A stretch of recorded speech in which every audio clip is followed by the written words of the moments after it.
You gave up a TV job to start a podcast in your basement. If that doesn't scream midlife crisis, I don't know what does. It was Championship Sunday here in Indianapolis. What's the mindset then coming in as a defending champion? Is there I want to win. No, I want to win. The young lady over my shoulder, Caitlin Clark. Not the best looking guy. And I don't think anyone's going to sit here and say, Matt Randazzo was really good looking. What has this last month, 2 months, 3 months been like for you? It's an important fan base for the Fighting Illini, is it not? It is. He turned 69 years young last week. You look good, Coach. Oh, trying. Thank you.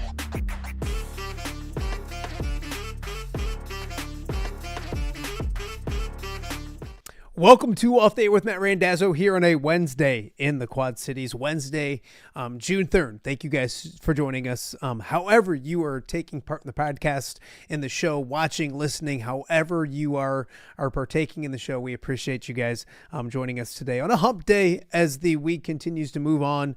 The month of June continues to move on, and man, do we got a lot to get to and a lot to talk about here on the show today. First and foremost, if you're watching us live on YouTube, we appreciate that. We thank you for that. Hopefully you are subscribing. If you have subscribed, thank you. If you have not subscribed, please do so ASAP. That helps us out a bunch. Also, we are live on X as well. X has been very, very good to us. So we love that. If you're watching on X, make sure you're interactive with the show, whether it's on X, whether it's the YouTube live chat, however you want to be interactive with the show. We appreciate your feedback, your participation in the show, if you will. We're also streaming live with the WHO streaming app. We have the entire first hour of the show for you right here on the WHO streaming app. We appreciate you guys for watching in Central Iowa. We got a lot to get to in this first hour of the show. Very busy first hour of the show for sure. And also, you can check out the show each and every day on the podcasting platforms, wherever you get your podcasts, whether it be Spotify, Apple, Podbean, iHeart, wherever you get the podcasts in your life. Make sure you put in Off There with Matt Randazzo. You can listen to the show each and every day as well. It's been a very busy week once again on OTA. On Monday, we had Joe Huesmann talking about his camp coming up, his fifth year pro basketball, also Iowa basketball, making it to the Sweet 16 and the Elite Eight before eventually losing. So great stuff from Joe Huesmann on Monday. Also, the Davenport North soccer team and Fulton baseball teams were on Monday as well. So if you missed that show, go check it out. Yesterday, we talked with Brady Anderson, and the people in Morrison have been great. The feedback has been awesome. We appreciate you guys watching the show. For the people that didn't know that the show was even going on in Morrison, it is. Subscribe, enjoy it, put it part of your rotation. We've been doing it for about a year and a half now and having a lot of fun doing it. So Brady Anderson from Morrison going to Northern Iowa to run track. Won 4 more state championships this past weekend. He had 10 in his career, helping Morrison win a team championship for the second straight season. So great interview with him. The boys from View from the West, Greg and Mitch, were also on the show talking high school football yesterday, John Marks, and a bunch more. So make sure you check out yesterday's show as well. As for today's show, a very busy show to get to. There's a report about the John Deere Classic we're going to get to in a second, and possibly moving to Chicago, and they've been asked to. We're going to talk about that and answer it for you coming up here in just a matter of moments. Also coming up on the show, Iowa adding Vanderbilt to their women's basketball schedule yesterday had me thinking, let's talk more Iowa women's basketball. And I love having Kyle on. I love having John Bohnenkamp on. I said, let's do it big. Let's have them both on together. So both of those guys will join us coming up in a few moments to talk about the new look schedule. What's it mean to so Iowa's going to Sioux City. Why Sioux City? I mean, it's nothing, no offense to Sioux City. I don't mean that in a bad way, but could it be the Quad Cities?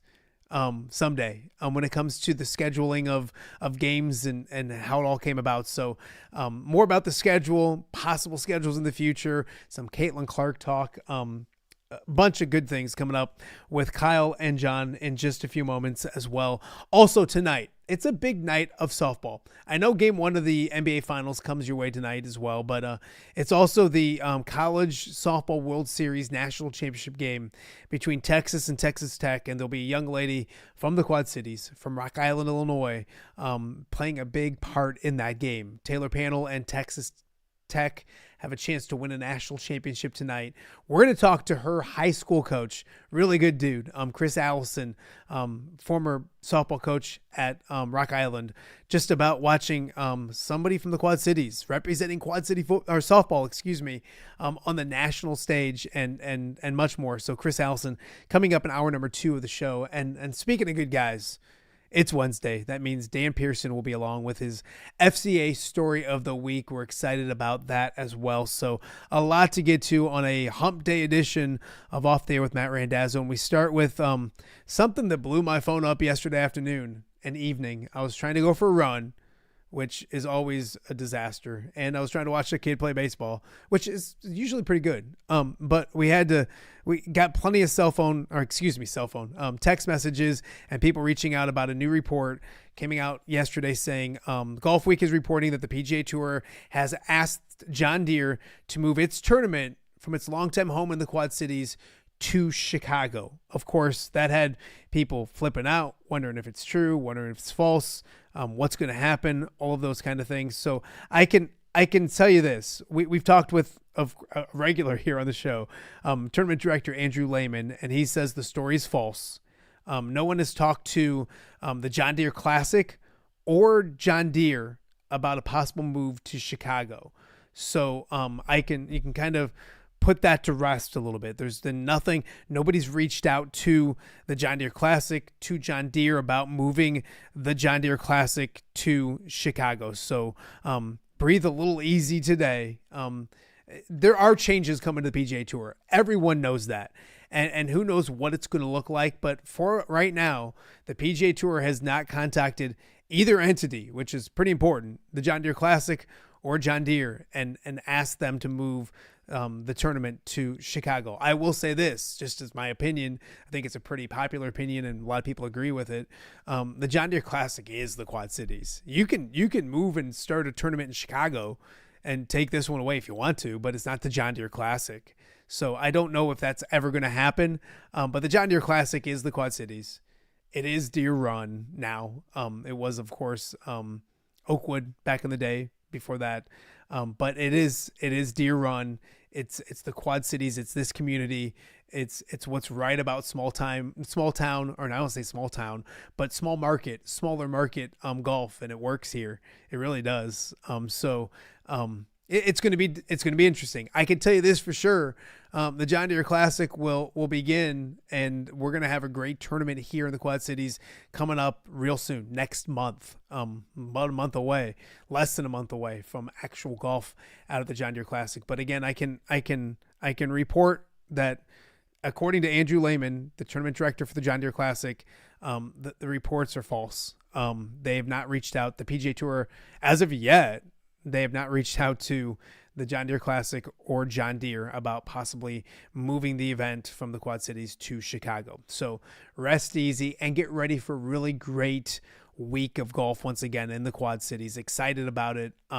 There's some stuff going on all week long. There should be a really good pro-am. Of course, Brad Underwood's coming and others along the way. Great field of golfers once again. But concerts with Carrie Underwood and Old Dominion on the weekend. It will be another magical week here in the Quad Cities, and the Quad Cities continues and always has embraced this event in a big time way. So can't wait for some golf, and we will once again be doing this show off the air with Matt Randazzo from Andrew Lehman's office. So, buddy, if you're watching this, which you may eventually, you're busy these days. Get ready for me. Get cleaning.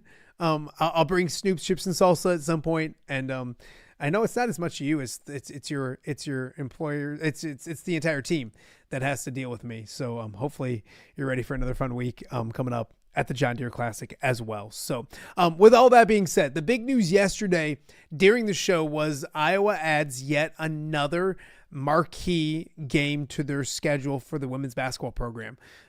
Last week, I think it was, they added a home and home with UConn. They'll play at UConn this upcoming season. The following season, UConn will come to Carver Hawkeye Arena. Yesterday reported the Iowa women's basketball program adds a game with Vandy in Sioux City coming up on November 15th. So that'll be the same day. The women will play in Sioux City. The men will play in Des Moines against Creighton.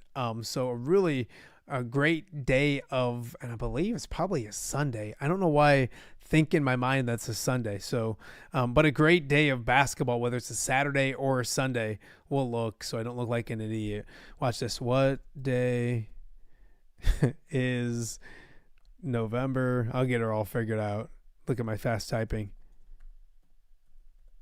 Of course it doesn't tell me. Anyways, whatever day it is, it's gonna be a great day of college basketball. So talking about that had me thinking, well, let's talk some Iowa women's basketball and a bunch of different things. And so we had to call two of the best. So joining us now to talk a little Iowa women's basketball, the schedule that keeps getting better and better, and who knows what else we'll talk about, is my esteemed star-studded panel here on a Wednesday on OTA. Kyle Huesmann and John Bohnenkamp back together again. I had to dig deep in my pockets, but I found enough money to afford both of you guys here in the middle of June. Thanks, guys. I appreciate it. I'm not cheap, so no, you're not. You just keep finding a way to get on the show. You know exactly. What, Kyle? I had someone reach out to me and say that you should have your own segment on the show, and I kind of responded with, "He kind of does," like he's I thought he zinged me just now. He doesn't want me on here. So. Guys, there's always something going on at the University of Iowa. We talked, and we know that there's a home and home with UConn. The schedule keeps getting better and better. Yesterday comes word that Iowa will play Vanderbilt now in Sioux City coming up on November 15th. Kyle, your thoughts when you hear the news, another top 10 team on Iowa's schedule next year?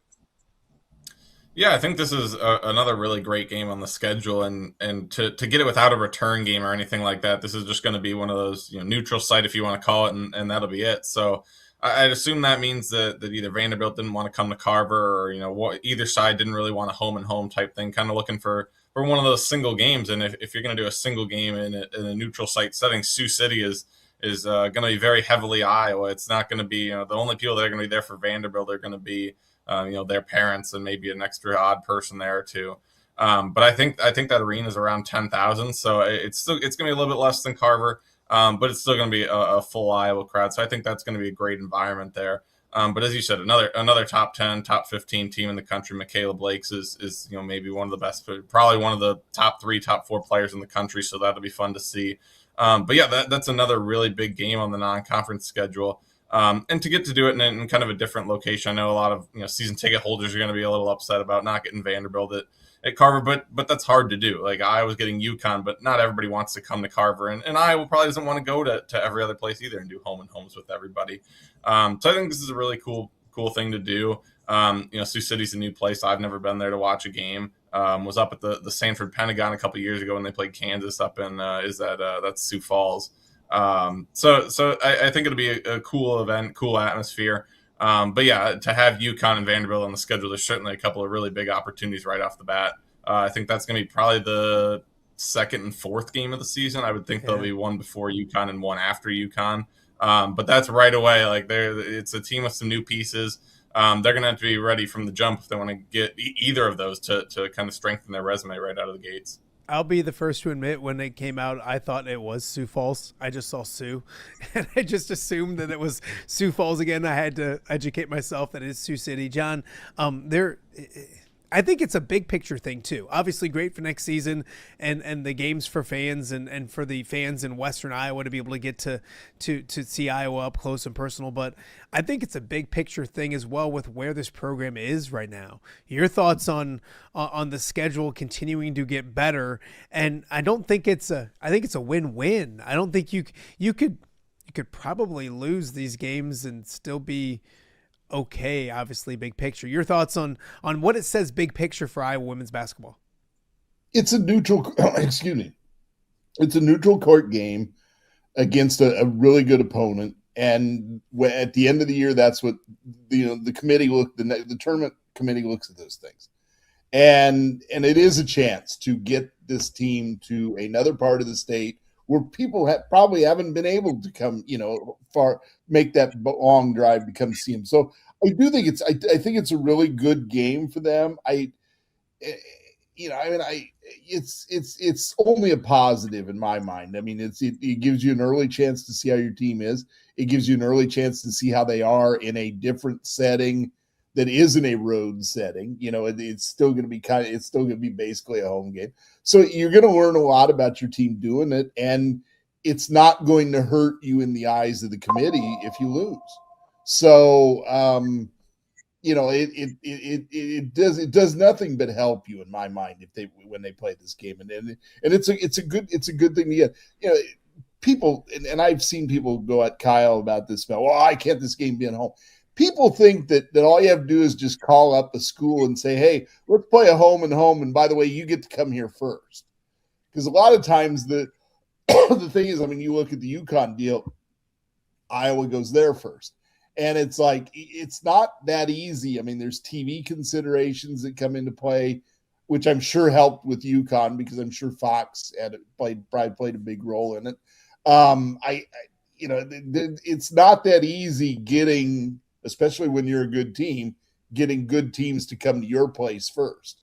And so when you're already going to UConn, I don't think you want to go to Vanderbilt or South Carolina or whatever else. So this is a chance to play a really good team on a neutral court, which looks good for the committee. People go at Kyle. I know. This happens.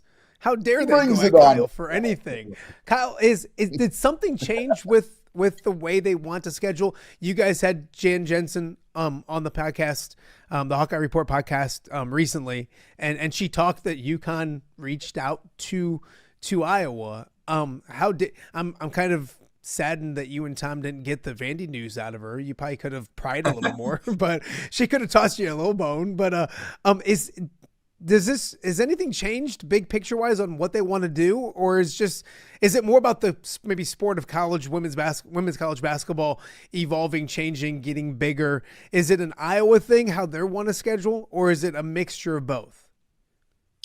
Yeah, I think it'll be interesting to see once the schedule is fully put together, because when we talked to Jan about it, she said that the philosophy has really kind of been the same.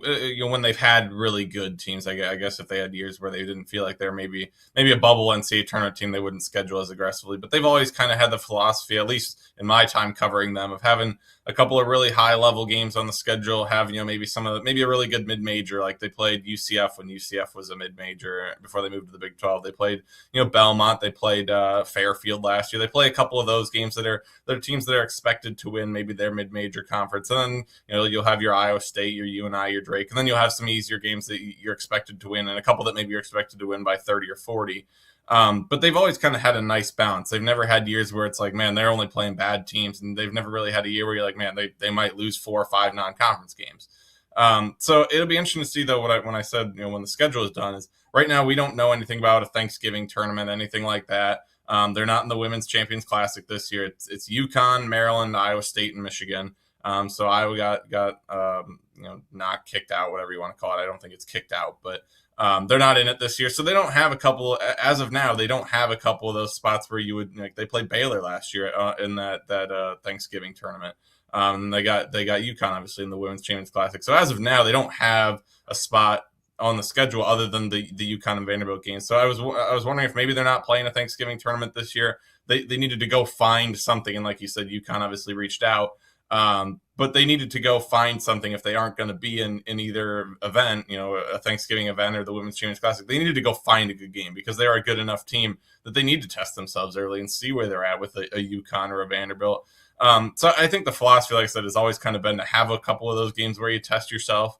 But in terms of what's left now, like I said, you got the 3 in-state games. I think we're still going to see, maybe a good mid-major, kind of a Fairfield type team. And I would expect another, whether you can get someone to come to Carver, or maybe they do end up going to a Thanksgiving event of some kind, someone that is kind of like a Miami or a Baylor last year, maybe a fringe top 25 team, maybe, a mid-level NCAA tournament team, just to have a couple more tests that you feel like, hey, if we are a top 15 team, we will beat these teams, but it's not going to be easy. And then, of course, you'll have a few of those mid-majors that you're probably going to beat by 30 points. I think the opening night is still open. I don't think UConn's going to be the opener on November 8th. I think there's going to be a game on the 3rd or the 4th. So I would be surprised if there's another game like a UConn or a Vanderbilt, but I wouldn't be surprised if there's another team that makes you go, oh, that's still going to be a pretty good game. Absolutely. Kyle and John, both of you guys. John, you look at what this does getting ready for the season. Shauna Green was on here a week ago talking about how good the Big Ten is, and arguably one of the best conferences. And I think with that league, it's the lower part of the teams or part of the conference getting better. The Wisconsins, because Minnesota last year went from being an okay program to being really good. It's a really good conference. John, this gets Iowa ready. You have to be tested because the Big Ten is a gauntlet. This has got to help when it comes to what Shauna Green talked about, one of the best, if not the best conferences in all of women's college basketball. Well, I went last night and I looked at the last way too early top 25 on ESPN, which I think was a month ago. There's 9 Big Ten teams in that. Yeah, I was gonna say it's like half Big Ten teams. It's like I mean, there's 9 Big Ten teams in. That's and again, I'm trying to think if the single plays and double plays have come out yet, but you're going to play every one of those teams, and you're going to see. And again, you look at the league, what it is. I think UCLA kind of comes back. But USC is going to be really good this year. And you talked about Illinois has really improved, and Minnesota and Ohio State and Maryland. You've got all these teams, and so you've got to be ready for that. And, that's why you play a game like this on a neutral court. When you were talking about, when Kyle was talking about the Thanksgiving tournament earlier, I think a lot of teams are going to start getting away from those. And I think start doing more games like this. And, it's just, as somebody said, and they were talking about, it was a men's coach talking about this, why, go to an MTE and pay to play in it when you can go somewhere and get paid to play. And so I think that's why you're going to see a lot more of these games. I wouldn't be surprised if like Kyle said, they do add a fringe, a power conference team that maybe isn't the top 25 team. But at the same time, when you look at this non-conference schedule, it's already got, some pretty good. It's already got 2 really good teams on it. So I don't know how much more big names will be on there. So if people think they're going to be coming to Carver for those kind of games, they're probably going to be disappointed. So I have to ask. I think there's a you have to have, for a team like Iowa, I guess, or any team in the Big Ten really that's in the upper half.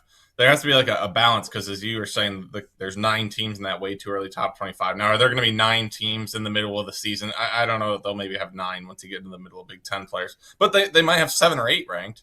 But when you play in the Big Ten last year, I don't know how close, because I think UCLA is probably going to take a step back because they lost, they lost what 6 players that are playing on WNBA teams, right, and like actually playing on teams right now. But USC is going to be really good with Juju and Jazzy Davidson. And, there's all the other teams that are always really good with. Maryland's always really solid. Ohio State's always really solid. Michigan's going to be a top 10 team right there, and Iowa's going to be in that mix. But when you play in a conference like that, it's not only about the USCs and the Michigan, the UCLA, but you look at like last year, you could go all the way down to your Michigan States, Minnesota, like Illinois. You could go 12th or 13th in the Big Ten, and you're like, man, like if that game's on the road, I don't know, like that could be a tough game. And when you have a conference like that, where maybe you are a top 15 team, but yeah, we're supposed to be better than the 10th, 11th team in the Big Ten. But if the 10th, 11th, and 12th team in the Big Ten are fighting for the NCAA tournament or whatever, like those are still games that you can't be off that night, because you might lose to an Illinois team that's projected to be a 9 seed. You might lose to a Nebraska that's projected to be a 10 seed in the NCAA tournament. So for Iowa, when they're scheduling, you have to have a couple of those, like you said, a couple of games where you're tested, a UConn, a Vanderbilt, but you don't want to do because UConn's in the Big East, they really have to fill up their non-conference schedule to get those big games. Iowa would never want to have a UConn type non-conference schedule, because then you're like, oh, we lost like 4 games in non-conference play. Yeah, they were all good losses, but now you got to play in the Big Ten, where there's 12, 13 teams that can beat you on any given night. So like I said, I think Iowa's done a really good job getting a couple of big games, but because the Big Ten is so tough, you do have to be tested, like you said, Matt. You have to be tested early so you're ready, but you don't want to be over-tested where all of a sudden you have too many losses on the schedule, and all of a sudden you're like, well, now we're in a position where we have to do really well in Big Ten to host or something like that. So it is a balancing act when you have a conference that is so deep, not maybe with elite teams, but teams that on any given night can beat you. Okay, so last night my phone was busy when it came to some John Deere Classic nonsense or stuff that was coming out, but what mixed within those text messages, there were a few, and I got to throw it out to you guys.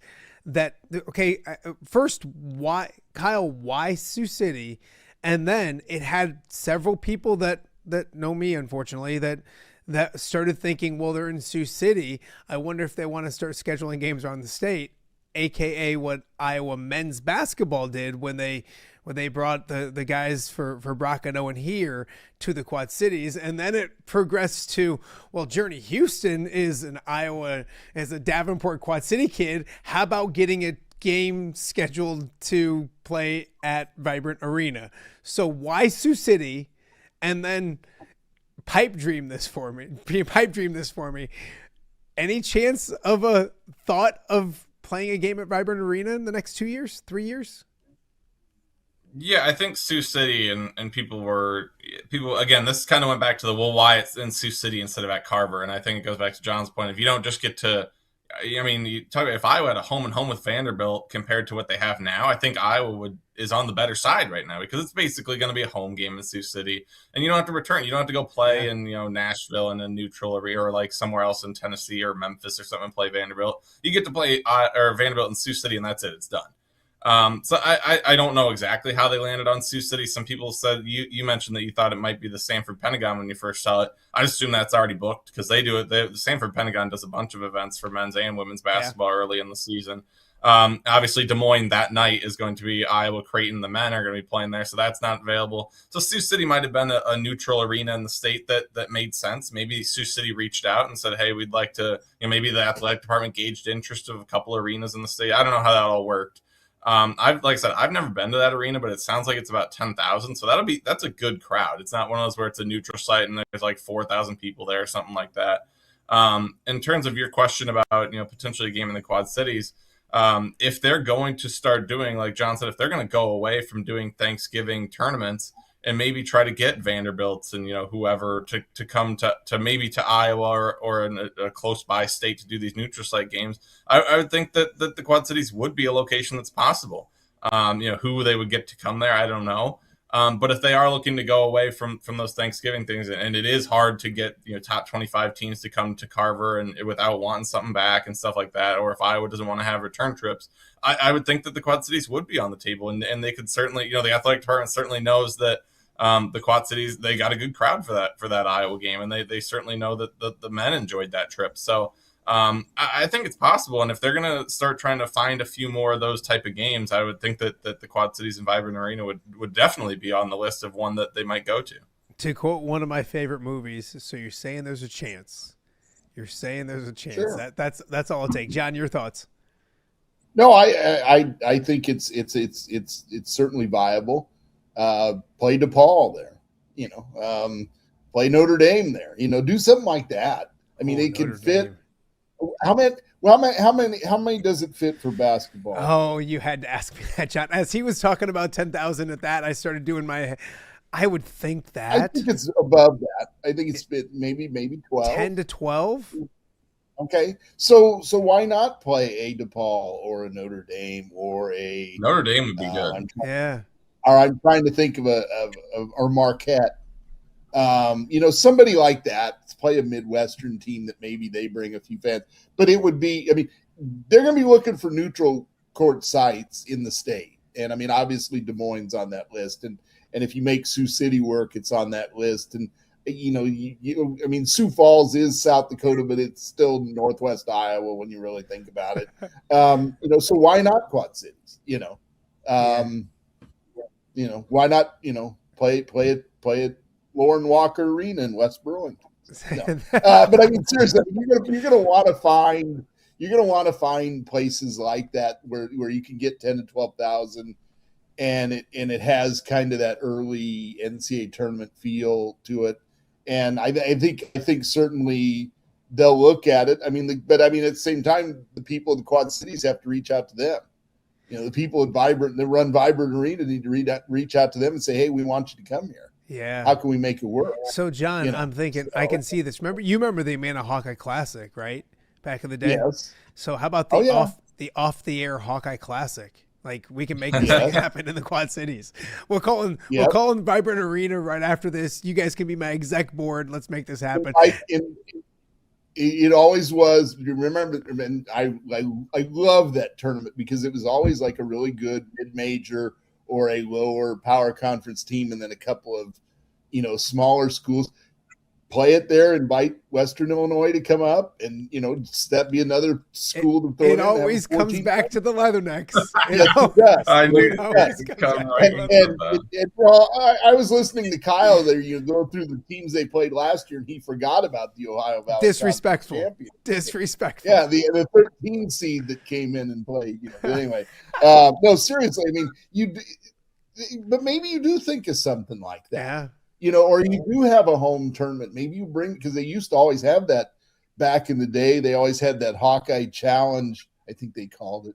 But they always played it. It always ended up being on a football weekend, and I got kind of lost in the shuffle sometimes. But I mean, it's like, why not get away from, like I said, everybody wants to go on, like I said, I think those MTEs over Thanksgiving, a lot of them are going to go away just because teams don't want to do it. So why not do your own? And if you do your own at Carver, great. If you do your own in Moline, great.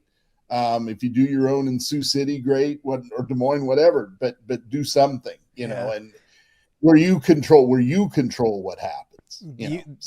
I remember when Iowa men were here, there was talk. I don't know how much, but about doing that. Maybe, and having a day like a Saturday where, similar to what they did in Des Moines but have like Illinois play somebody and have Iowa play somebody. And that's a lot to ask, and that's a lot to put together. But those thoughts were percolating a little bit, and then it just kind of went away. I do remember the Amana Hawkeye Classic. Do you remember Gary Trent coming to Carver Hawkeye? That's what I always equate. I don't know why I do, but it was a really good mid-major. He was a stud All-American that people didn't get to see a lot. Was it Miami of Ohio? It wasn't. It was just Ohio. Just Ohio. Exactly. University. There you go. The Bobcats. Yeah. So, anyways, and they had that one year. They had that really good Creighton team that won the Missouri Valley Conference.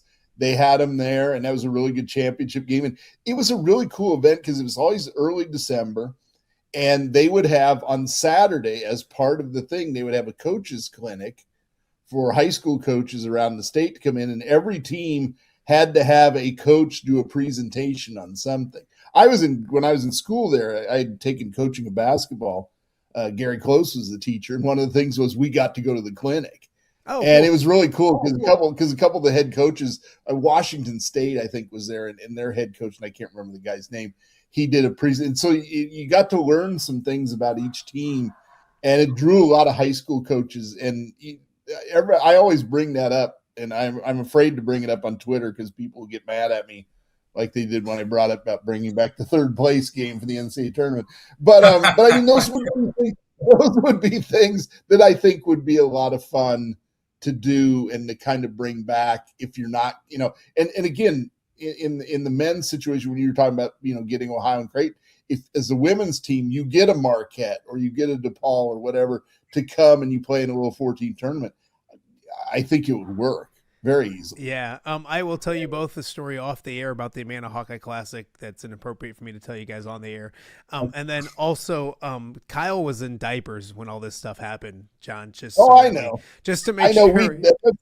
Yeah. Us old guys, he's sitting here going, Grandpa, and the other old guy keep talking about stuff back. There were baskets made of wicker. No, I'm kidding. I did want to. It was really a fun event. It was really a fun 2-day event in early December.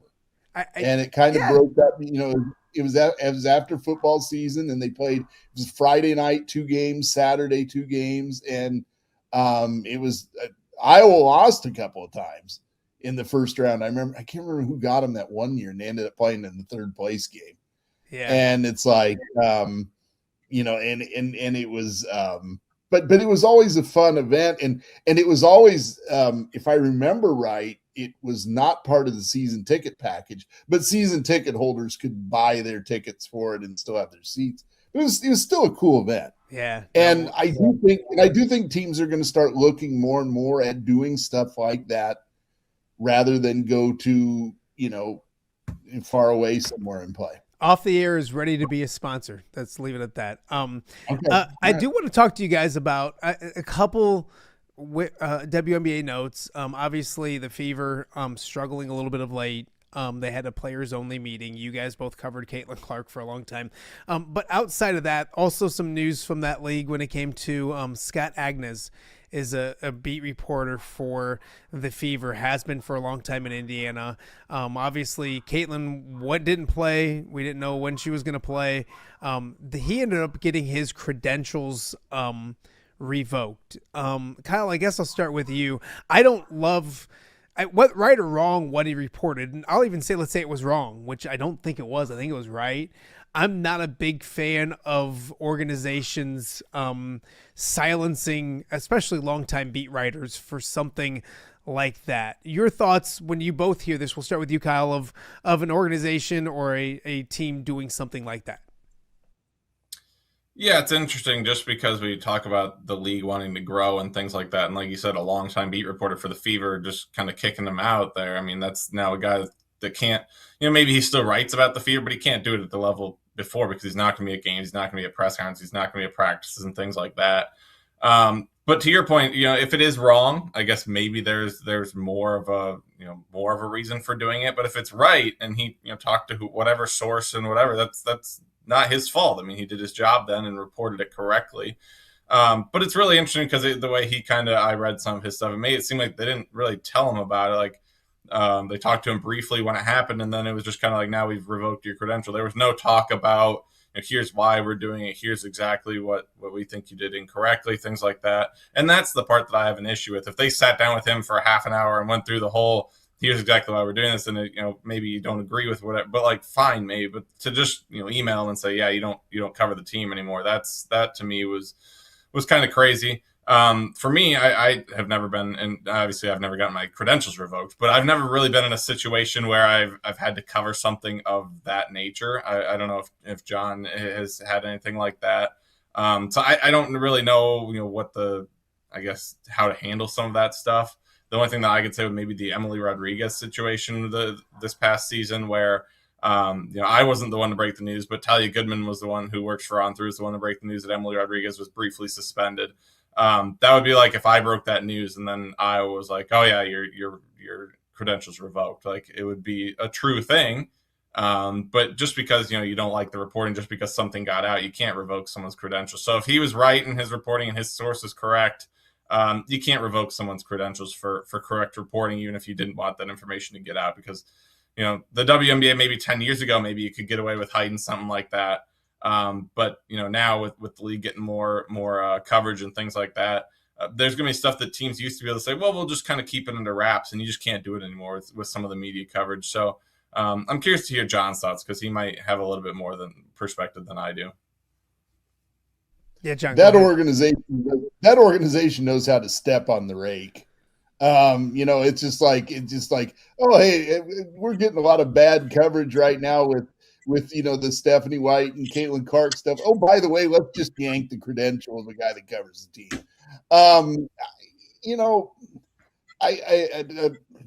It all goes back to Western Illinois. I'll tell this story of a few years ago. A few years ago when football coach Don Patterson was suing them. And I called the AD for a comment, and he's like, I can't comment. And I said, okay. So next night I'm at a basketball game, and he comes over to me and and it was a totally professional conversation. He goes, I can't answer questions on that. And I go, but I have to ask. And he goes, oh, I know. And we laughed about it and talked about some other things and left. That is the most professional way of handling things. I know you have to do your job. Have to know I have to do mine. And it's like, for them not to realize that he had to do his job. He got he got information and he had to report it. And if they have a problem on it, that's on them. That's not on him. And like I said, it makes them look really bad. And it just adds to the fact that you wonder how well run this organization is. And it doesn't sound like it is, And so, because now it's made this a much bigger story than what it needed to be. I mean, you could, if he was wrong, you sit him down and say, hey, this was wrong, and whatever. But if he was right and you did this, now you look really petty. So I just thought yesterday when I read that, I'm like, that's weak. And then I'm like, why are you doing this to yourself? With everything else going on, why do you do this to yourself? Because it just makes everybody else look like this is just a small time organization. It looks So. super petty, and you guys both know as beat writers, stories develop as they go, and he kind of put together a timeline of everything and said, this is how I continued to develop and update the story as we found out more information. And he did those kind of things. And I don't see anything good coming from it. I honestly think that he'll eventually get his credentials back. Like, I really think that this will be such a bad bounce back to them that they'll eventually give him his credentials back. But again, you go back to what you said, John, they continue to, not just the Fever, but the league as a whole. I mean, there's no better time for WNBA and women's basketball than right now. And you continue to look at decisions that are made big picture, even individually with organizations, and scratch your head. What are you thinking about right now? Yeah, it's part of the reason why, and because I love women's basketball and I love covering it at the college level, but I just can't. I don't have the bandwidth right now for the WNBA because of just the stupid stuff that goes on. And it's good women's basketball. There's so many great athletes in that league. And it's not just Caitlin, it's Paige Beckers. It's a lot of so many that play in that league. But I can't get into it because of the way that just everything that goes on. It's just a constant battle, and it's like there are times when I just don't have time for this, and that's not a good thing for a league that's trying to situate itself in the professional media landscape. And it's just not a good look, and this is just another thing. And like I said, this organization does a really good job of stepping on the rake. So, yeah. Before I let you guys go, Kyle, just maybe last one for you. Thoughts of Caitlin off of the injury. Had her probably worst game as a pro a couple games ago, or last game. I can't remember which one it was. But your thought, but she's been really good, obviously, at times 30 points, 10 assists several times. Your thoughts on where she's at right now, coming back from an injury from a guy that's watched a lot of Caitlin Clark basketball. Yeah, I don't have her stats up in front of me at the moment. I can pull them up as I'm talking. I think she's talked about it early in the year in terms of, especially when she was kind of when the whole injury thing was going on with the back and things like that. Just talking about how, again, people kind of forget that last year was the first time she really dealt with an injury. I mean, there was a time or two where maybe she tweaked an ankle at Iowa, but she never missed a game at Iowa. I think last year when she missed games to the Fever was her first time since sophomore year of high school. I think it was at Dowling. So to go through that, and then this year have the early back injury thing, whatever that was, she's trying to play in the WNBA and have all this pressure of being who she is. And now she's going through a major injury like last year, and then another injury scare this year for the first time really, in her life. I mean, you go back to sophomore year at Dowling is not playing in the WNBA. So it's very different for her to try to traverse being at this level in this league and having an injury and trying to deal with it when you don't have anything to look back on and say, when I got hurt at Iowa and missed some games, here's how I handled that type of thing. She doesn't have anything like that to look back on. So it's a very, it's a tough situation for her to kind of have to traverse that for the first time in her life. Looking at her stats right now, she's not shooting it from three real well, 33%. Which surprises me that she struggled because she really hasn't. I mean, last year before she was injured, she was shooting under 30%. So I'm surprised that she's struggled as much with the three as she has. Obviously, the assists are still up there, and the scoring has still been great. But for the Fever overall, I'm going to speak for her because of not for her, but in terms of her because she plays at Iowa and they were very good all 4 years that she played at Iowa, and I don't know what they did at Dowling. I'm sure they were fantastic with her at Dowling. So now every time you hit like these rough stretches like this start to the season, she in particular has not really been in that. Like Iowa never was never 5-5 in a stretch with her at Iowa. Like you've never really been through those situations where there's frustrations of having a losing streak or things like that. So I think for her in particular, she's kind of going through things that she never really has before. And with all the media coverage, I don't know how much she sees that. I would love to just see her, on the street somewhere and just, talk to her for like 10 minutes about stuff that's going on, because I'm curious how much of the, whether it's actual media or fans that talk. I mean, there's a lot of so-called media on Twitter that they're making some wild takes about the fever and in Caitlin, and how much does she see of that, and how much does she see of random people on Twitter talking about her, and I think she'll say that it doesn't bother her, but there's just so much going on around the fever, around other players on the team, around the team meeting they had, around Stephanie White. There's just so much going on around the fever right now. I think it can be taxing to a certain extent. And when you get into that situation for the first time ever, like there wasn't any time at Iowa where there was talking about, fire Lisa Blut or whatever. There was never anything like that. And there certainly wasn't when she was in high school. So for her in particular, there's a lot of stuff going on right now that there's just stuff that she hasn't really been through before. All of a sudden, like all the fanfare that was for her at Iowa is now there's a lot of criticism and scrutiny, right or wrong, on her. I think it's just a lot of things that she's never had to handle before, and really probably the fever in general have not had to handle before. Those players have not had to handle before, and so it'll be interesting how they get through it. But it's just a frustrating situation for that team right now.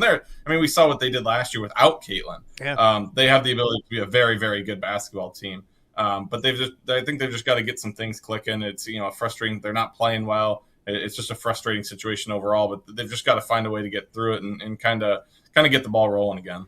Yeah, Aaliyah Boston's been hurt too. We'll leave it at this too. You look at when Caitlin wins, and she has at such a high level at Iowa. Caitlin has, and Jordan did, and all the superstars do. She has some mannerisms that when winning you overlook, if that makes sense. But when it doesn't, when you're not winning, they're magnified. And I think right now with the winning not being at a high level, some of the things that might turn people off when it comes to Caitlin Clark and the mannerisms and the crankiness with referees or a coach isn't overlooked when you're not winning. And so winning usually cures everything. And I think once the Fever start winning, they'll do so at a high clip. Fellas, this has been fun. I might just take the rest of the day off. You guys can do the rest of the show. Can we do something like that? Sure, why not? Yeah, why not? You guys can I argue like about. arguing with You Kyle. can argue with Kyle about his hate of Western Illinois, which is obviously and Nebraska baseball. He hates Nebraska baseball. We saw that. No, Yeah. okay. No. Here's the thing, Kyle, with the Nebraska baseball stuff, you were on the show last week saying Iowa fans root for Iowa for Nebraska baseball. And then I said over the weekend, if I wasn't sitting at a youth baseball diamond, I would have found the clip to save you and said Kyle actually told people to root for Nebraska this weekend. And it's amazing. And I thought when you said baseball, John, go ahead, Kyle. It had nothing to do with Nebraska, Iowa, anything like that. It was Nebraska. If you're going to make the NCAA tournament, and the same goes for UCLA. UCLA had a terrible tournament. They lost to St. Mary's twice. It's about, if you're going to make the tournament out of the Big Ten, you have to win games. And Nebraska has now made the NCAA tournament 3 years in a row. They've hosted for one of them. They've won 1 and 2 each time, and their wins are against, I believe, Niagara. They beat South Dakota State, and I don't remember. It was a 4 seed the other year. Yeah. That does nothing for the Big Ten. That's bad for the Big Ten when they do that. It had nothing to do with Iowa and Nebraska, or rivalry, or anything like that. I would have said it about Northwestern if it was Northwestern that said it, but Nebraska fans, they do what they do. So that's how I'll leave it. What I enjoy, and Kyle gets this, and Scott Docterman gets it a lot, and other people, I don't for whatever reason. Maybe I'm irrelevant. I don't know. But whenever I see them taking crap, the first thing I do is I go to the bio of whoever is sending it to them, and I can figure out right away what fan base they're from. Yeah. And it's either Nebraska or Iowa State. Those are usually the top two. Yeah. And then it all, the minute I see somebody answer Scott or Kyle or Tom or Chad Leistko or whoever, and if I see a little tornado in their bio, it's like I know it's a psychic. Here, let's leave it at this. Go ahead, Chad. Anyway, no, I would say this. But I always love looking to see where the fan bases are. Those guys, everybody you just mentioned, they answer those type of things on social media with facts. And sometimes that makes people even madder because we had one this weekend. There was somebody complaining, I think it's an Iowa fan, and they have the right to their opinion, but that Iowa doesn't have enough players on the rosters for the women's basketball team, and you can never win with 11 players. And Kyle responded with, UCLA had 11 players on the roster this year. So, I mean, you can probably win at a high level when that's the number of this year. So anyways, fellas, I got to go. We'll do off the air with Kyle and John someday real soon.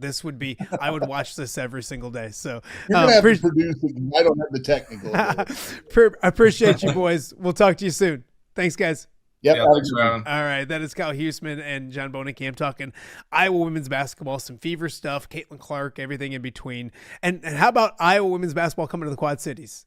That's what I want. I loved it when the guys came. If they could come back again, it'd be great too. But if the girls could come back, that would be also, or in general, the women would be here. That would also be awesome as well. Coming up after the break, coming up tonight, Taylor Pannell, former Rocker Island, standout, will be playing for a national championship for Texas Tech and softball. We'll talk to her former head coach, Chris Allison from Rock Island, right after this. You're watching OTA on a Wednesday in the Quad Cities. For over 65 years, Linquist Ford has proudly served the Quad Cities, and they're just getting started. Looking for a new ride? Check out a healthy mix of new and quality pre-owned vehicles ready for you. Need service? Skip the waiting room. With free pickup and delivery and mobile service, they come to you. No delays, no hassle.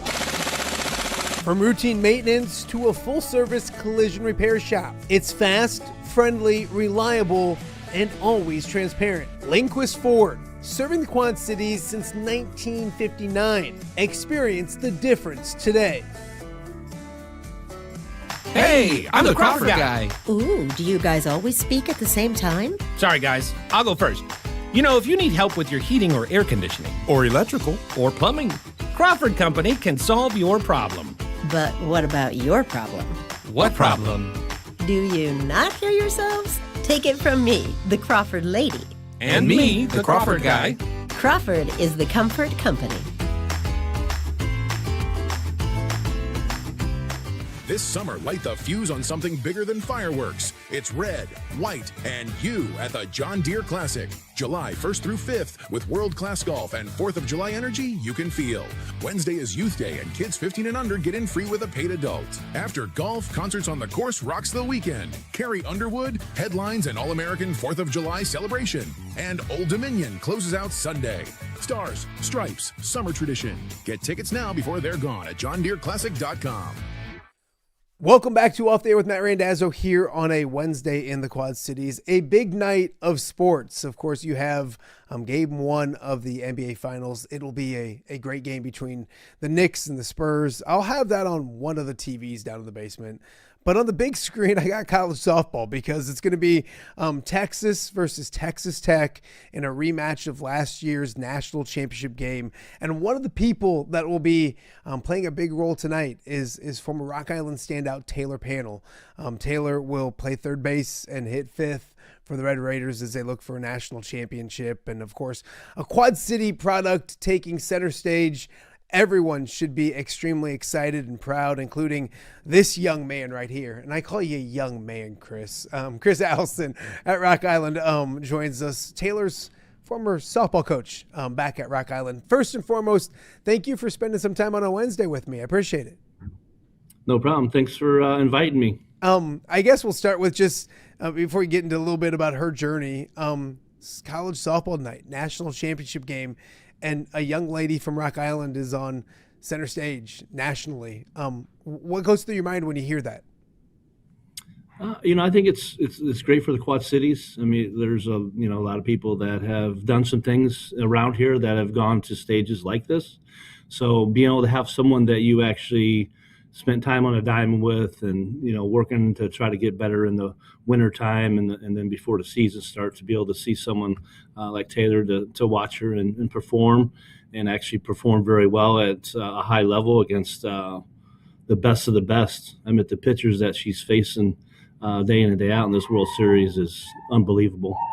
It also sheds some light on softball nationally and in our area as well. Can you talk about that? Because I do think our area is fantastic when it comes to the game of softball. It's continued to get better and better over the years, and we have one of our best players playing on a national stage. What does it do for softball here in the Quad Cities? Well, I mean, softball in Quad Cities is pretty darn good. I mean, there's a lot of kids that come from here that, maybe don't go to Division I or go to NAIA or go to Division II or go to JUCO, and and they're going to make into the World Series. Last year, Gabby Tabor that played for me got to play in the NAIA World Series. Those kids are getting opportunities because softball is so good around here. Now with the TPK now, I never got to play there with my kids, but it sounds like there's just teams coming in and being able to play different teams, and you really don't have to travel that far. But it's great for Taylor, her family, her former teammates, to be able to see her play on this stage and hopefully perform well, which she has been lately, and I think she'll continue that. Chris, you look at it, and I remember being a WQAD and people telling me, gosh, I think Taylor was probably in 7th or 8th grade, that, hey, there's a young lady coming up playing softball at Rock Island. It's going to be really, really good. I went to grade school with her mom, and I knew her dad well. When did you hear about Taylor? Obviously, she was, I think, offered in 8th grade or something like that. When did you hear about Taylor, your first interactions with maybe a young Taylor Pannell? So she actually went to Washington Junior High, so kind of knew in 7th grade and you knew she was playing for the Firebirds when she first started, probably younger when she was probably 7. It was like she started with the Milan Aces, I think, way back in the day. And then you just kind of knew the name. And then in 8th grade, we heard that she was committed to Auburn. So it was like, this is not normal, but she had talent and they wanted to offer. That's when things have changed and you could do that. And then things changed as she grew and got a little bit different. Different coaches left. I mean, you got to figure it's 4 or 5 years away from getting to your college, and sometimes things change just because it's the way it happens in college softball, I think. Absolutely. You get her at Rock Island. Tell us what she was like as a young freshman. I remember doing a feature story on her as a freshman over at WQAD. What was she like when she got to Rock Island? I guess not just softball-wise, but softball-wise and maybe off-the-field-wise when it came. I remember recalling her just being a very quiet young lady when I went to go. Of course, here I am putting a camera in her face as a 14-year-old and asking her questions. What was she like when she got to Rock Island as a softball player and off the field as well? Well, one of the news stations wanted to do a report on her, but she was only in 8th grade still. And they came to the dugout and said, hey, look for Taylor Pannell. And, 2018 was the year that we won state, and they were like, she's not on the team yet. So, it's kind of like. That was not me, just so people know. No, it wasn't. No, I'm not going to throw him underneath the bus. No, of course. So she came her freshman year, and, we were just coming off a state title, and she was going to, we had Ashley Peters, who was a Division I recruit for Purdue. She was going to Purdue. We had Lauren Stiegel, who, the ball just exploded off her bat, kind of like Taylor. The ball just jumps off their bats. So she had kind of just to be the freshman and didn't really have to, we already had some leaders, and Taylor just kind of just filled a role, jumped in at third base, and we hit her lead off and just let her do her thing, let her follow our seniors. We tried to have our seniors and juniors lead that had been around a while, and Taylor just jumped in and did her thing and didn't say much, and got after her work and listened and worked hard, and we didn't expect anything less from her because I know she's always been working hard when she was younger, and she was going to continue to do that. Chris, was there a moment that ball hit off her bat or a hit or a play in practice, or when did you know that she was different and really, really good? I mean, obviously the reputation came with her and the Auburn offer was there, but do you recall any moments where you're just like, okay, that's something we don't see every day?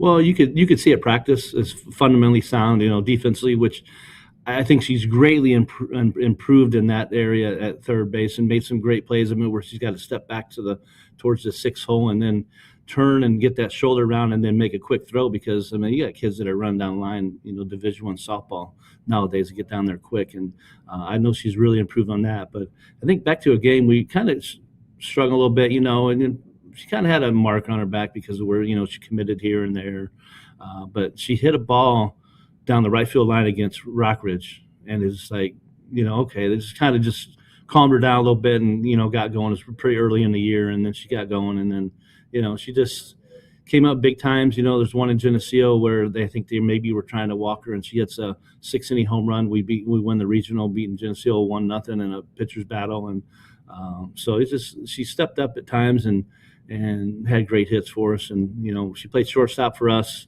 but it was one of those things when she's going to college, she's going to play outfield, but one of those areas where, hey, wherever you got to get the bat in, you're going to play. If you play shortstop, play second base, play.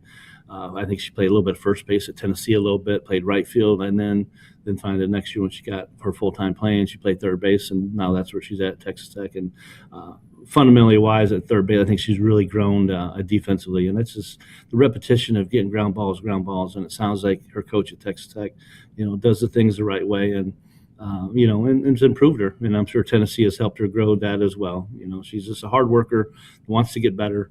So you kind of knew when she came in that she had something. Chris Allison joining us right now and off there with Matt Randazzo. Coach, you look at it and she's been mentally tough for a long time. I mean, when you come to high school with the offer, quote unquote, and the reputation, she's always seemed pretty mentally tough. I would say it continues today. Transferring from Tennessee to Texas Tech, and the hoopla that goes along with that, and the social media nonsense that goes with that as well. She's always seemed to be a pretty mentally tough young lady. Was that the case when you got her at Rock Island? She seems to not just on the softball field, but handle things off the softball field pretty well as well.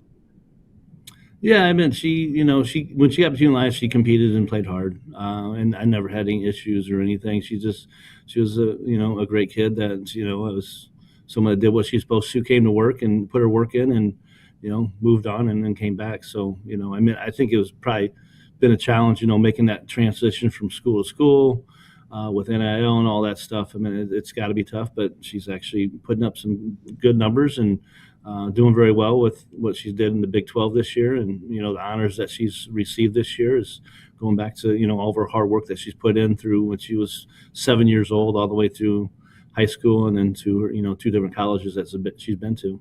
She's made some big plays in the College World Series alone. Obviously, the 2-run homer the other day to give them the lead. You talk defensively. I love the play she made where slow roller to third, didn't throw to first, just threw behind the runner at second, and got the third out of the inning that way at third.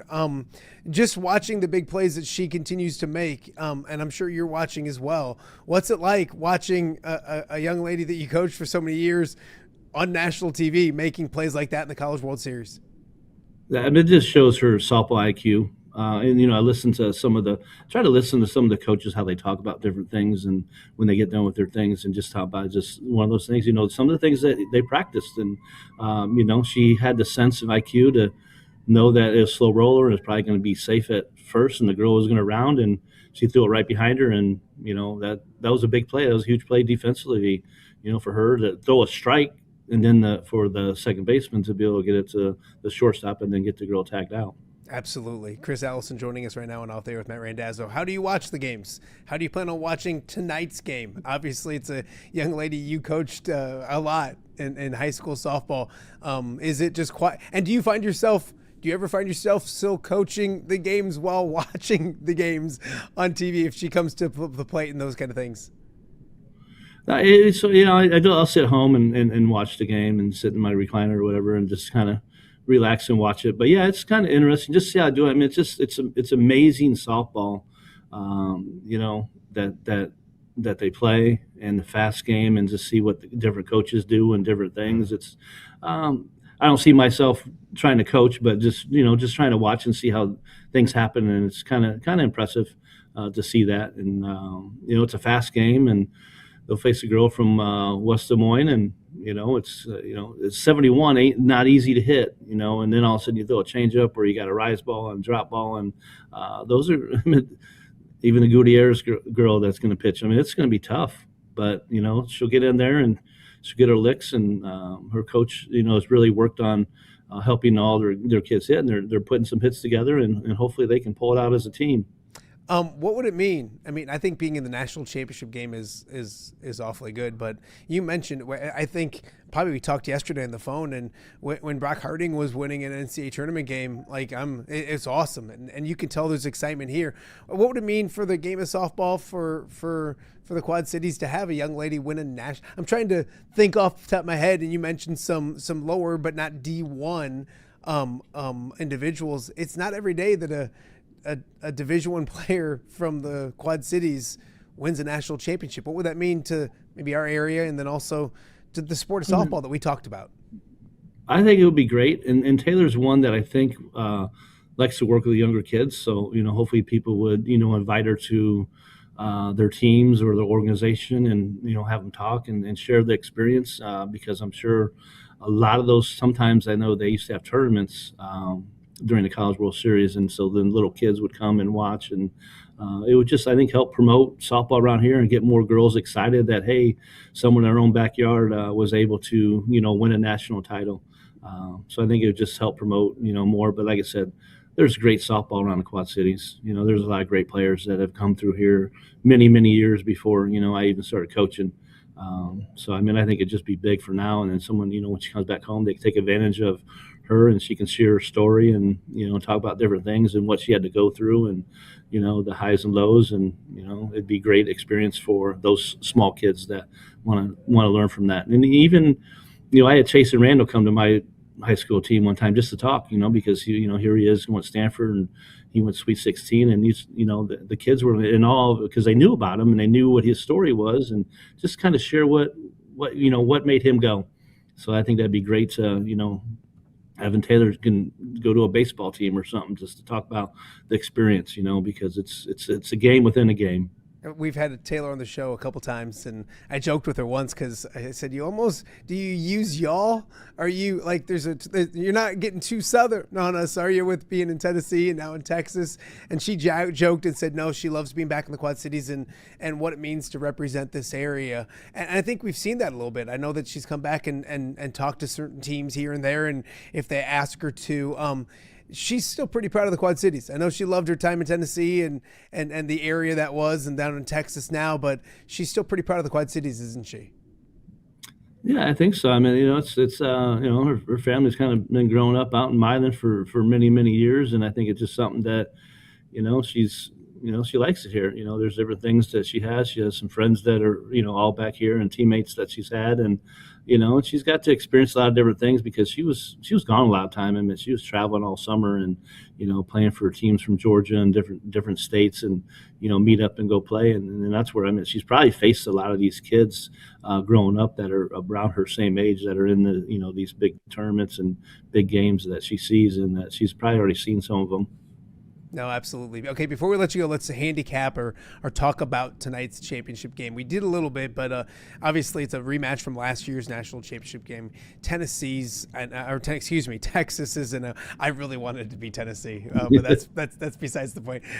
Texas is really good, and obviously they faced elimination, I think, 6 times. During the College World Series, and they've won every game. Texas Tech, you look at that lineup, Chris, and there's no at bat off. There's kids that are hitting 8, 9, 7, 8, 9 in that lineup that would probably be hitting 3, 4, 5 in a lot of lineups in the country. Really good pitching. What's it take tonight? Is it about not making mistakes and little things like that, or what's the difference maybe tonight?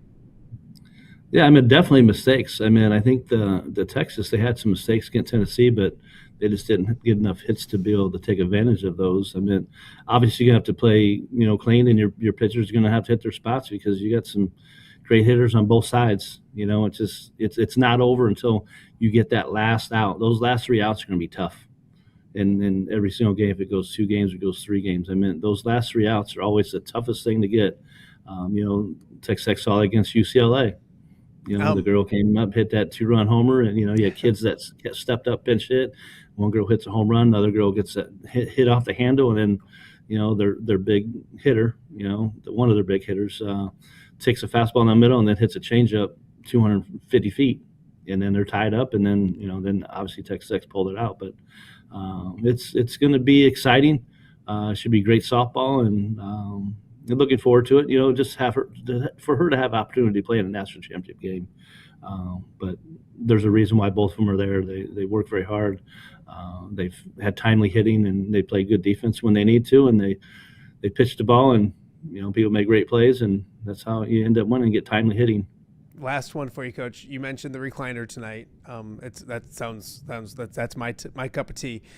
Will there be any? Do you get into it at all? Obviously, you're not coaching her in a sectional championship at Rock Island or anything like that. But and I don't know if it has during this run any nerves, any tense at bats, or do you try to calm down a little bit? Just like to see her have a good at bat, and she has been.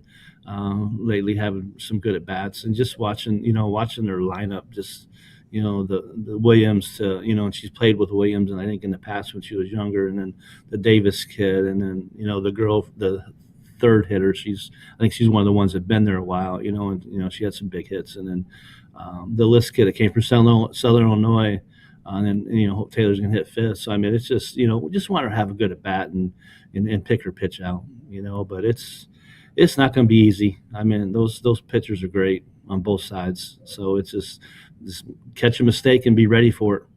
I love it. Coach, enjoy the game tonight. Enjoy the T-ball games this weekend. I know it's grandkids now and maybe a little T-ball in this here and there. Get ready. We joked. They're getting to that point. You're soon going to be watching. You're going to be, if you haven't been over to TBK with three grandkids, you'll be over at TBK plenty in the next decade. So appreciate your time. Enjoy the game tonight, and we'll catch up again soon. Thanks, Coach. Thanks, Matt. Appreciate it. All right. Take care. Thanks, buddy. That is Chris Allison joining us right now on Off the Air with Matt Randazzo, former Rock Island head coach. There for 7 years, 8 years total, but 7 because of COVID. And got to coach Taylor Pannell for 4 years, and now we'll watch her on the national stage tonight, a Quad City and playing for a national championship. We'll be keeping our eyes on it as well. We'll talk much more about Taylor Pannell and Texas Tech tomorrow, right here on Off the Air. We got more to get to. You're watching OTA, our FCA Story of the Week with Dan Pearson, that and much more straight ahead. We'll be right back. All right, be honest. Are you craving Hungry Hobo again?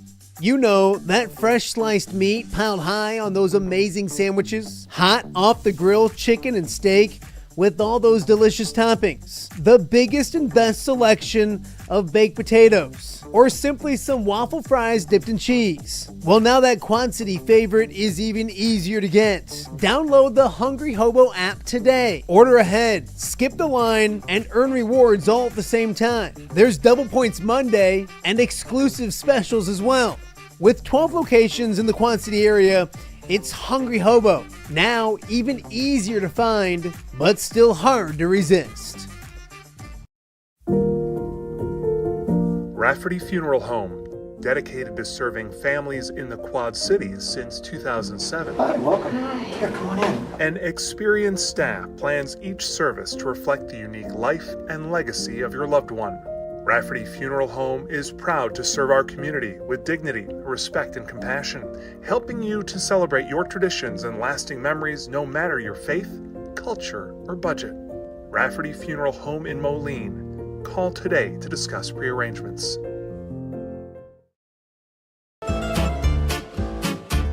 When it comes to quality, convenient pizza, Godfather's Pizza in Silvis has you covered. Featuring a beautiful dine-in area, delivery, and a carry-out window. Godfather's Pizza is that pizza you grew up with, not a convenience store. You see, at Godfather's Pizza, the dough is made fresh daily. That mozzarella cheese is shredded fresh and never frozen. And those toppings are abundantly piled high each and every time. Locally owned and operated since 2010, Godfather's is a huge supporter of local athletes right here in the Quad Cities. So come on by and check them out at 1211 Avenue of the Cities in Silvis. Order online at godfathers.com and reunite with that same delicious pizza you grew up with. Welcome back to Off Day with Matt Randazzo here on a Wednesday in the Quad Cities. Wednesday, June 3rd. We've had a lot of fun already on the show today and a lot more to get to here on a Wednesday. Don't forget, coming up this week, there will be no show on Friday. I got to get to Iowa City, get some stuff done. So no show coming up on Friday, but we got a lot still to get to here on today's show. That is for sure. Summer schedules can be fun, but full for families looking to get everything in and taken care of over the summer. As Dan Pearson shows us, the FCA has plenty to offer to enrich and inspire in the upcoming weeks and months ahead. A robust summer of FCA events is on target. Opportunities for coaches and athletes to experience. There's still time to beat the buzzer and get registered. June 22nd through 26th is the inaugural Tri-State FCA camp at the University of Dubuque. A special, powerful time of engaging, equipping, and empowering athletes entering 8th grade through recent high school grads in several sports. I love this camp, just the people and just the community and just growing deeper in my faith with Jesus. I love how everything's connected with God and how we get to improve with our sport and our growth, faith, and I love making new friends. FCA football is hosting its 4th annual Football Coaches and Spouses Marriage Retreat in Branson, Missouri, June 26th through 28th. Contact Leslie for registration and scholarship information. Just being around kindred spirits is just refreshing to your soul. It's nourishment to you. It is absolutely encouraging to be in a room full of people that are in very similar situations or the same situation. FCA partners with the John Deere Classic on June 30th with the annual FCA Golf Game Day, a chance for youth golfers to go inside the ropes with participating PGA pros. They talk some about faith, and sometimes you just have like normal conversations with them, which is nice. Well, if you sign up for this, you're going to get an up-close and personal look at the life of a PGA Tour player and what they go through. And you're also going to get to hear testimony of some prominent public figures who have top 5 finishes in the PGA Tour against the best players in the world. FCA Basketball Power Camp is July 13th through 15th for boys and girls entering 4th through 8th grades. I like it because, I mean, it's a good way to get closer to God and know who He is a little better. And it teaches you basic fundamentals of basketball and just dribbling, shooting, passing. I mean, it's really great. I definitely recommend it. That same age group covers it for the FCA Soccer Power Camp, July 21st through 23rd. Information on all of these events can be found at 3riversfca.org. With the FCA Story of the Week, I'm Dan Pearson. Thanks so much, Dan. I can echo everything Dan says. Great events. Keep busy over the summer. Great things for the FCA. Go to 3 Rivers, 3 riversfca.org. Get yourselves and your young ones signed up ASAP. We got more to get to. We'll wrap up a busy Wednesday here on OTA right after this.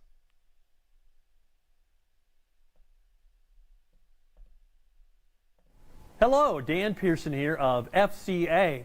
Our team is thrilled to support Off the Air with our good friend Matt Randazzo. We share the view of the power of sport when it comes to relationships, including the influence of the coach. FCA believes the coach is the most influential person in America. Matt celebrates local coaches and athletes. His content is informational, insightful, and inspirational. Our Fellowship of Christian Athlete team loves partnering with Off the Air with Matt Randazzo while we engage, equip, and empower coaches and athletes in our 23 counties. FCA, the heart and soul in sports.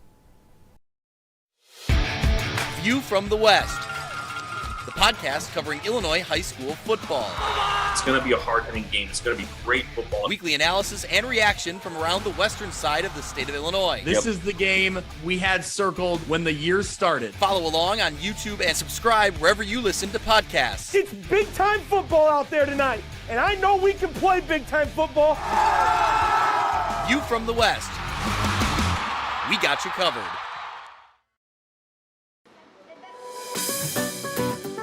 Are you looking for the Quad City's best chips and salsa? There's only one dude to turn to. Right on. Snoop. Hand-cut chips, fried fresh with that crunch you've come to love. And the most addicting salsa with delicious fresh ingredients each and every time. Pick up your chips and salsa, queso, enchiladas, and much more at the Stern Center in Rock Island. To place your order, simply call the man himself. It's Snoop at 309-314-8197 and find out for yourself what the rest of the Quad Cities already loves. Welcome back to Off the Air with Matt Randazzo here on a Wednesday in the Quad Cities. A lot to get to here on the show today. Thank you guys for watching wherever you're watching at, however you're watching, whatever platform, listening, whatever. We greatly appreciate you guys taking part in the show, that is for sure. We want to kind of recap what we've talked about today, and we'll kind of reiterate what we talked about today. It started with a little breaking news, kind of happened last night. We updated it today. Golf Week reporting that the PGA Tour had asked John Deere to move the tournament from its longtime home in the Quad Cities. I can confirm with the tournament director himself, Andrew Lehman, that report is false. He did share and tell me that it had taken, that the story's false. No one has talked to the John Deere Classic or to John Deere about the possibility of making that move. So obviously, and people know in the world of golf that the world of golf is changing. They're changing schedules and everything else.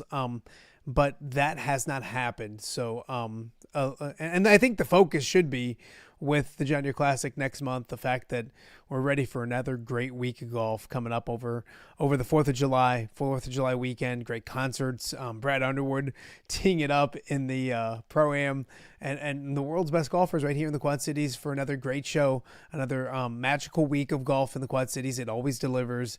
The crowds are always huge. It is one of the best. In my opinion, it's the best sporting event in the Quad Cities. It's simply, I don't really think it's close. So excited about that. Once again, we'll be doing our show Off the Air with Matt Randazzo from Deer Run, from Andrew Lehman's office, coming up during Golf Week, Wednesday, Thursday, and Friday of Golf Week. But once again, just to reiterate, false. There's that report is false. No one has reached out to the John Deere Classic or to John Deere about moving the Classic to Chicago, nor should it ever. So anyways, with that being said, also a thank you to Kyle Huesmann and John Bohnenkamp. They joined us to talk a little Iowa women's basketball new schedule with a big game on it. Vanderbilt and Iowa playing in Sioux City on November 15th. We also kind of tossed around the idea of, hey, if you can play in Sioux City, you can play in Iowa, or you can play in the Quad Cities. Vibrant Arena, of course, hosting the men a few years back. Brock and Owen coming back and playing in the Quad Cities. But boy, Vibrant Arena would be packed if they figured out a way to get Iowa women's basketball or the Iowa men back once again. Heck, forget that. Illinois women, Illinois men, Western Illinois. I think it'd be a cool thing to think about. And if you look at college basketball right now, they are kind of going away from the tournaments and kind of scheduling home and homes. And a lot of times you don't want to do the home and home. You just want to find a neutral site somewhere. Possibilities galore. So anyways, go check out John and Kyle. Always entertaining as always. Don't forget also tonight, Taylor Pannell and Texas Tech will take aim at a national championship. Taylor from right here in the Quad Cities started at Rock Island High School. So Quad City softball will be on full display on a national TV level, national audience tonight. We wish Taylor the best of luck. We chatted with her high school coach and a really good dude, Chris Allison, on the show as well. That plus Dan Pearson's FCA Story of the Week also on the show today as well. So if you're just tuning in, scroll back, watch everything. It was another fun day here on OTA. And guess what? We're going to do it all again tomorrow as well. Again, no show on Friday. We'll be back. One more episode coming up tomorrow, and then a little longer weekend for me. Appreciate you guys watching. We'll see you guys back here again tomorrow.